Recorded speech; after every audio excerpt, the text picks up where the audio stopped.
রাষ্ট্রদ্রোহ মানহানির মামলা সহ ৫ মামলায় খালাস পেয়েছেন বিএনপি চেয়ারপারসন বেগম খালেদা জিয়া। সকালে ঢাকার সিএমএম কোর্টের বিচারক এ রায় ঘোষণা করেন।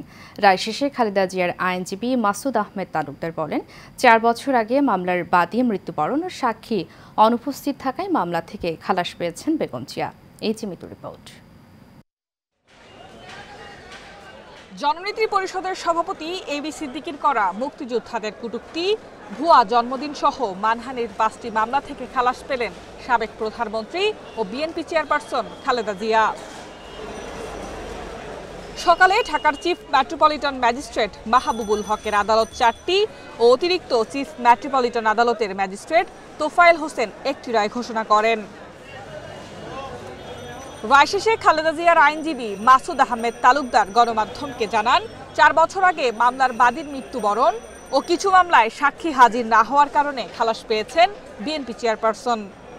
এই মামলা মিথ্যা, এটা শুধু মিথ্যা নয়, এটা ছিল আওয়ামী লীগের সরকারের কাল্পনিক মামলা।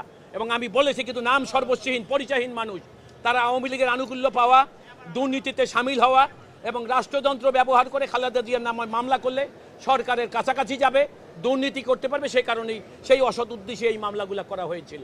এদিকে সাক্ষী উপস্থিত না হওয়ায় নাইকো দুর্নীতি মামলার শুনানি ৮ সেপ্টেম্বর পর্যন্ত পিছিয়েছে আদালত। Mitu, Asian television, Dhaka.